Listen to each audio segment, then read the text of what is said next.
Time for the Friday Free Kick, and it's time to catch up with Michael Parkhurst and our friends at Beyond Goals Mentoring. And by the way, and I know that this will not translate to audio, but both Michael and I did our pre-segment stretches before we started the segment. So we have all right. So let me go ahead and start with this.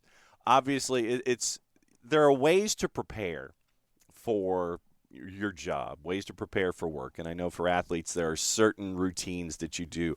How long did it take for you to get into a routine where it's like, okay, if I do this, I do this, I do this, if I stretch, if I eat? How long did it take you to get your routine down to where you were comfortable in your preparations for matches and for being part of a team? Yeah, it took some time. And good morning, by the way. Morning, by But the way.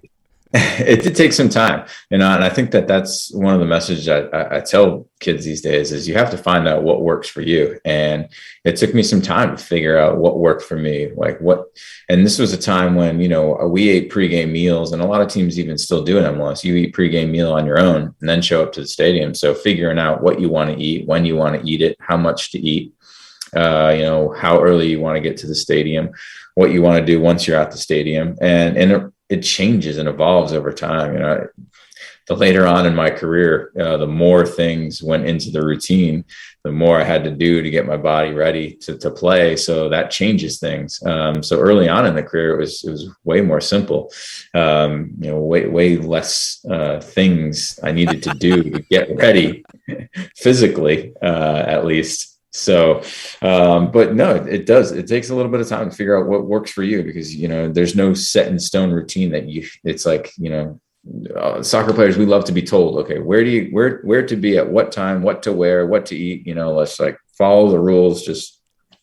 But when it comes to that individual routine, it's finding out what works for that individual and feeling it out. And so that takes a little bit of time. All right, so then let's get into your routine. In your younger days, was it just roll out of the rack, grab a cup of coffee, and go? What was it when you were starting, and then how did it evolve? I've always been a breakfast person, and I've always been kind of an early riser. So, no, I always have to have a pretty decent sized breakfast. But even that's changed. Like early on in my career, I was a cereal or bagel type person, something a little easy. And then later on in my career, it was, okay, I was getting up and making eggs every morning, or, by the time I was at Atlanta, obviously I was fortunate enough where I could just go into training grounds and get eggs prepared for me. But, even the food has changed over time. So no, early on in my career, it was definitely breakfast at home, but then, get in there. If we had to be in at 9 for 10 o'clock training, I was showing up at 8:58. We didn't even have a gym in New England. So there was no gym to go into to get ready. So versus, with Atlanta, it was, you had to be in by 9, and I was in at like 7:30. How do you not have a gym associated with a professional franchise? Did you end up having to have like your own Planet Fitness membership or something that's an equivalency? Yeah. Me and my roommate, James Riley, we belonged to a local gym that was like 5 minutes down the road from Gillette there. And we'd go there in the afternoons after lunch and do our own gym work. Because obviously Gillette had I'm sure it was a nice gym for the other team that played in that stadium, Yeah, but I we didn't know weren't that. allowed to step foot in it. I vaguely have heard of this group of individuals that are there, but the other football team the other football team had their gym. Your football team did not. You had to go down the road to Planet Fitness. I mean, that just it seems like a disservice. And I know that we're going off on a tangent here, but I guess it went into the inequality of things. It just seems like a disservice to where you're having to do things publicly. And I imagine that for those who were fans of the Revs, who were out there in Foxborough, who saw you wander into a gym, you and Riley wandering into a gym, could you actually focus? Did people leave you alone to where you could get your work done, or did you have to sit there and dip in and dip out while you're trying to be a professional athlete?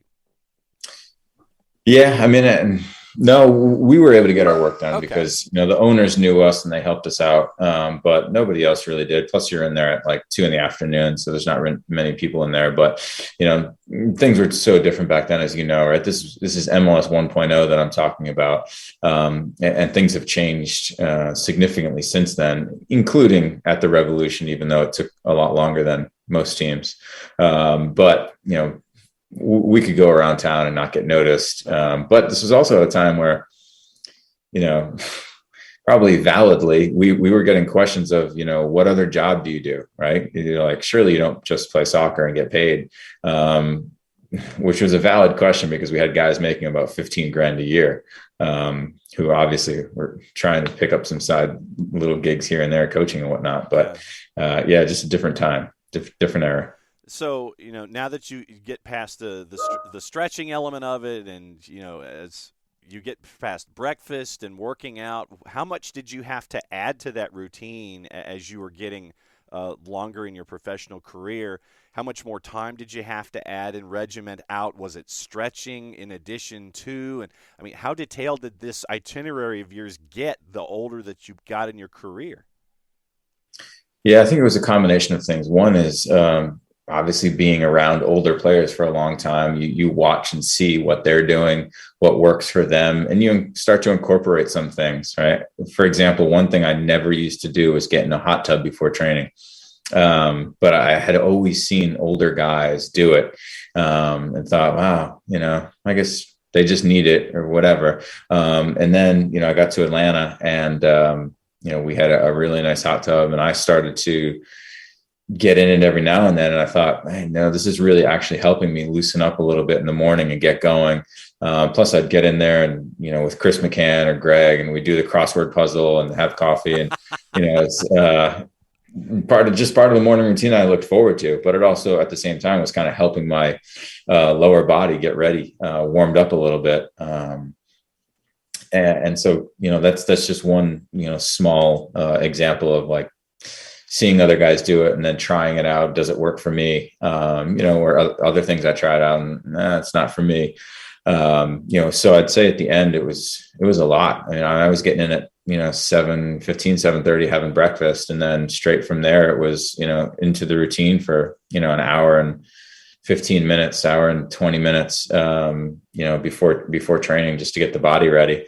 I'd be halfway through, 3/4 of the way through my routine before some guys even got into the door. But that's what it takes when you get a little bit older. And younger guys don't appreciate that yet, and nor do they have to. Who's the best crossword puzzle person that you ran around? Was it McCann, Garza, or you? Jeff Larenowitz. Okay, that makes sense. Yep.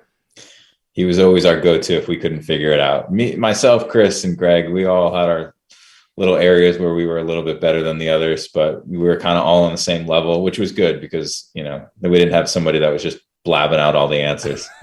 Yeah. Red, I need an 8-letter word for blank. And he comes up with it like in 12 seconds. You're like, yeah, that's it. That fits. Okay. For sure. All right. So yesterday in Major League Soccer was the secondary transfer window closes.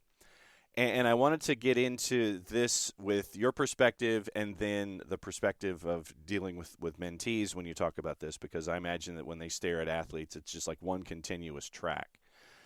What is your craziest transfer deadline story? And it doesn't necessarily have to be your transfer deadline story. And if there's still a statute of limitations involving names or anything, if names need to be omitted, say, blank individual or whatever, what is your craziest transfer deadline day story that you are either around or a part of in your career?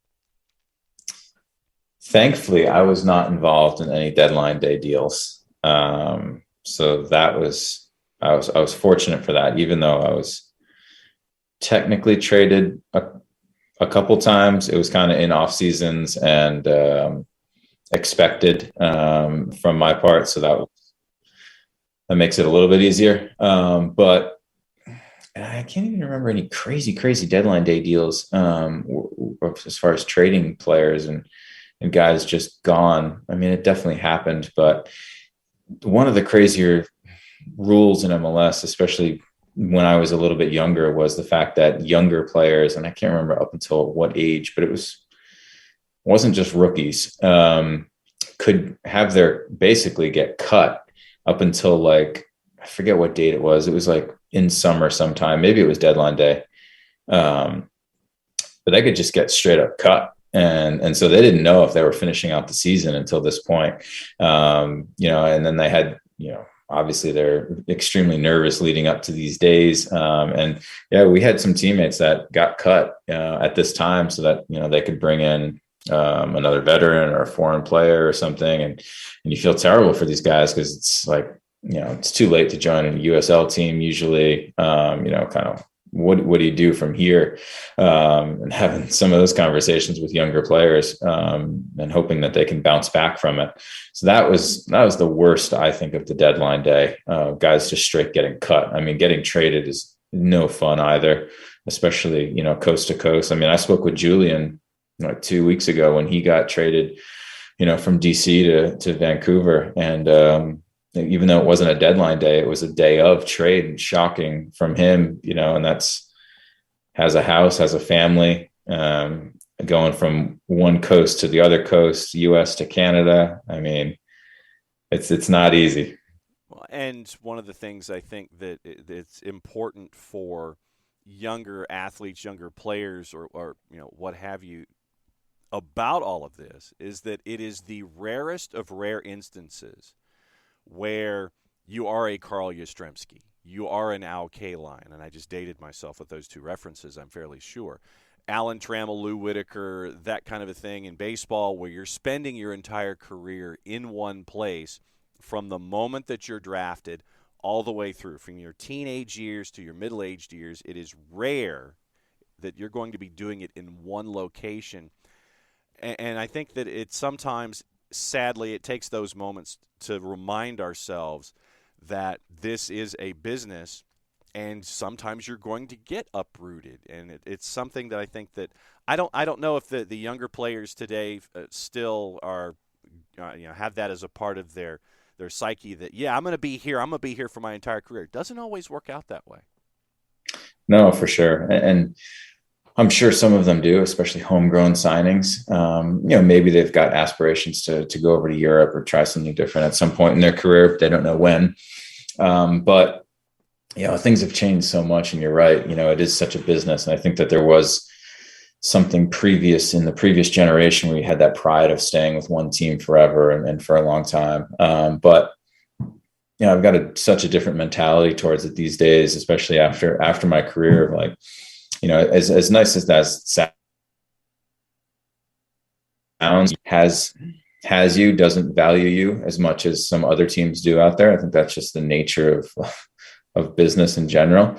And so choice, right? Even like myself, when I came to Columbus here, I thought I'd finish my career here. Like I loved it here. I wanted to stay here, put down roots and expected to play here for 6-7 years and finish out my career. But that didn't happen because they didn't value me how I valued myself and obviously how Atlanta United valued me. And so, things happen for a reason. But, I think that nowadays, if any fans or anything get upset about players leaving, I always side with the player because you just never know. It's such a business. Everyone is so cutthroat. You could be the top of the top and then you're gone next year for whatever reason. So I always tell players, you got to make it while you can. And, even if you're loyal to a club, I wish the loyalty would go back the same way all the time, but it doesn't. So there's a fine line between being loyal and looking after yourself first. Do mentees these days understand that it's more of a business now than it was, even a handful of years ago? Do they understand the cold, hard realities of how things are these days? I would say most don't. And I get it. It's difficult as a young player to think that, right? We grow up and thinking that, adults and people in higher positions and stuff want the best for you and will look after you. And especially if you're a homegrown player, right? You think, this is the club I've been at for a while. They'll do me right. They won't,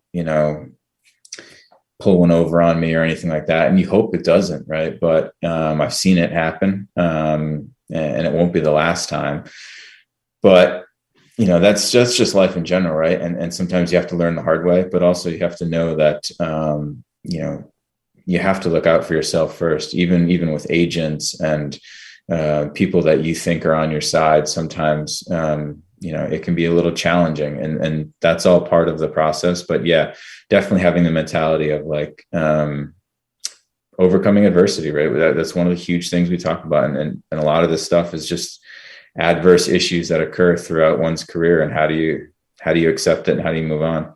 Well, and getting into that idea, I would think that the younger players or the mentees that would look up to those older players, they would understand the notion of what's the quote from hip hop and R&B. I'm not a businessman. I'm a businessman. And those are two different things, and I would think that the younger generation understands that they have to, while being a part of a team mentality, that they do have to look out for themselves and what's important for them in their lives so they can function as human beings, basically, in athletics, which is far different than it was a handful of years ago. Yeah, 100%, definitely. And I don't want to sound like the old guy, but no, I'm the old guy here, Mike. That's easy. Maybe I'm just scarred a little bit because I saw how MLS back in the day treated veteran players and how these guys were loyal to these teams and didn't want to move because they had families, and how they got taken advantage of because of that. And that tried to occur to me in my career a few times later in my career as well. So things are slow to change sometimes. But I think that younger generation has got a little bit of a different mentality where they do look out for themselves a little bit more first and understand the business aspect of it, because I think that they're going through it at such a younger age, right? There's agents sniffing around when they're 14, 15 years old, and they're, under so much stress and playing in these highly sought after competitions and highly what's the word I'm looking for, where they're scouted at such a younger age. So hopefully that'll help them in their careers. When it comes to younger players, is there, and even the youngest of the young, do you see them understanding how to take care of themselves in a financial sense more because they're being sought after earlier and they get that recognition earlier? Or does it still take that rude awakening sometimes about finances and about paychecks and about managing your money? Do you find that the younger players today are better at handling that, or do they still have wake-up calls when it comes to that first big contract and money management and those kinds of things? Yeah, I think for the most part, they still have some difficulties. I think that it's, social media doesn't help those types of things. And it's easy when you turn pro and you finally making money and you want jewelry and you want a car and you want, fashion, so that you can, take all these selfies and pictures and post them and show everybody what you're doing and how much you make and all this stuff. So that'll always be a challenge with younger players, learning how to deal with some money, because contracts now are decent, even at a younger age, right? They're making what some adults are making and that have done well in the workforce for a little while. So, it's not like they're making 12 grand a year like we were making when some of us turned pro. So now it's still a challenge. I mean, it's so dependent on some of the upbringing and conversations. I mean, even myself, I look back and I had a good upbringing. We didn't, it was nothing crazy, but when I was looking at colleges, I was really between Brown and Wake Forest. And, I look back and I think, I'd never really quite understood student loans and paying them back and all of that, because Wake Forest was a full scholarship, but Brown doesn't, because they're Ivy Leagues, no athletic scholarships. So that was going to be a lot of loans. And thankfully, for more reasons than just financial, I chose Wake. But when I look back, I think, man, I don't think I fully quite grasped it, nor was I really told, the severity of it. Should the PA, and I know that teams do this in other sports, but should the individual franchises and or the Players Association help out in these instances when it comes to having money management classes and understanding finances and things like that? Or does this already happen kind of behind the scenes? Should there be this kind of assistance, and does it already happen? I know for sure that there's a rookie symposium every year, and they bring in a couple financial advisors. There's a couple former pros, one of which I work with, Will Hesmer. He's a former teammate at Wake and played in MLS for a long time. He's a great person. I know that a couple of them go in and speak with the rookies and are available to them at no cost. So that's available to them. But, I think that there's always more clubs can do, especially for homegrown players, for, young academy players, just to increase their education about some of these things that obviously we don't get taught about in school, that could really help them. And you want to say, hey, this is available for younger players, but we know that sometimes younger players aren't willing to be out to do the outreaching. They need to be reached out to, or provided for, forced upon, for their own good. And so I definitely think clubs can do a little bit better of a job in that. Okay. Enough talk about money. Enough talk about wallets that don't have any money in them, kind of like mine. Michael Parkhurst hanging out with us, Beyond Goals Mentoring, for the Friday Free Kick here this week. Let's talk about vacations, because you were on one a couple weeks ago. And, I give you full credit, because you apparently went to a place where you had no cell service, no Wi-Fi. You found that spot here in this country where no one could get a hold of you. More power to you. When it comes to taking time away, just in general, do we take enough time away because of how we seem to be ingrained these days about have to produce? We've got to do great at our jobs. Do younger players understand the value of either getting away from the sport and doing another sport, or just getting away in general and spending time away so they can recharge? I don't think so. And it's tough, right? Because I think that we've all grown up in the American society of like, you only get out of it what you put into it. And if you're not putting into it, somebody else is, and you'll be losing out on something if you take that time off. And I think I learned a little bit more about that when I was living in Europe, and Europeans' ability to take their time and go away and get away, and just fully recharge and get away from their current life and responsibilities.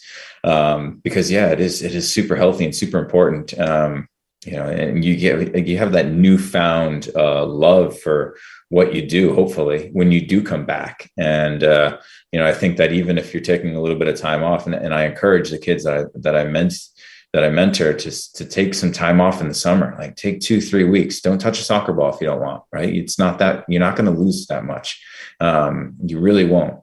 Even if you take half a season off or a season off, and you're still being athletic and doing other things, right? You can still come back and pick it up and regain what you lost pretty quickly if the love is there, right? The love will push you. And I think that sometimes when you get away, you're able to rekindle some of that love when you get back into it. And that's super healthy. And just to take a mental break. I don't think that we understand how much we've got going on in our daily lives sometimes, just because we're in the cycle of it, and that daily grind.